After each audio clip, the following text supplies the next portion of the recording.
Forecast. Hey, good Saturday morning. Taking a look outside right now. A quiet start to your morning, but a little bit cooler as we wake up to temperatures in the 30s. So if you are going out for maybe the early morning walk or bike ride, whatever else it is, know that it's a chilly start and you'll need the layers to start things out. Although, as the day goes on, we really warm up. It's Get Green Fest today for your Saturday plans, and temperature-wise, we reach a high of 61 degrees. So whether you're going out to maybe see the river end up dying green or whatever else it is, you're looking fairly decent, at least temperature-wise. But changes on the way thanks to this cold front just up to our north. You can not only just see the cloud cover it'll eventually bring in, but also the precipitation too. We've got a few rain showers on the way later on. So satellite radar for right now, at least fairly clear, just a few passing clouds and dry conditions to start things out.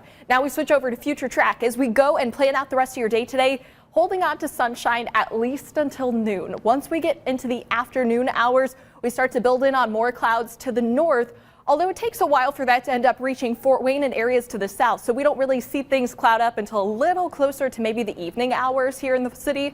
As we go through that cloud cover starting to filter in, and also that cold front coming in, it brings in the possibility of a few stray light rain showers. So I'm not expecting it to be a washout for today. And frankly, when it comes to rain, it's a brief period of time that we deal with it, so not too much of a damper on your plans, but you'll want to keep that in mind for anything outdoors you've got going on. And we do dry up going into Sunday. As that front comes through the area, it kicks up winds, and we could see peak wind gusts anything from about 30 to 35 miles per hour, with that really being centered around the late afternoon and evening hours. So if you're grilling out tonight, that's when you're going to end up noticing things.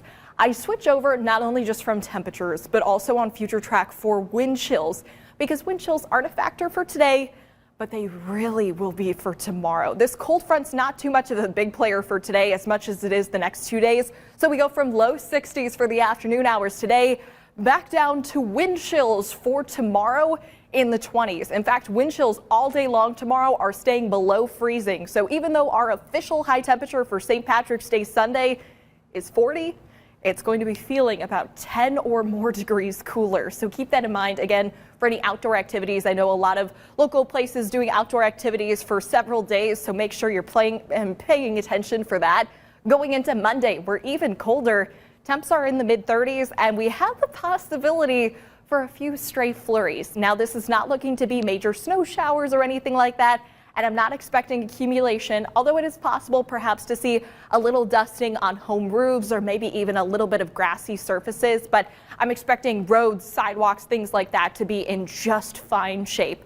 As we go through the rest of the week, we recover out of that temperature trend closer to the freezing point, but we are still at a really average rate for much of the week. So today is the warmest day in the next week. Despite the fact that it's windy, we have those stray showers in the evening. Get outside and enjoy, because the rest of this week we are going back to a much more mid-March pattern with temperatures not only in the 30s for Monday, but holding on to the 40s for much of the week. There's the possibility that perhaps a few of those days in the end of the work week could try to push closer to the 50-degree mark, but at least right now we're trending at a much cooler rate, Sam. Yes, for sure. I think if you want to celebrate St. Patrick's Day, you should probably get outside and do it today. Yes. If you're doing it outside, tomorrow will be a good day if you want to celebrate inside. Yeah, exactly. And you know, I remember last year for St. Patty's Day, it was muddy, it was wet, and it was cold, but it did not stop a lot of people. So if you have that Irish tough in you, I know you'll be going out anyways this weekend. Yeah, for sure. I won't be, but you know, I'll probably be staying in my house. Yeah. Thanks so much, Liz.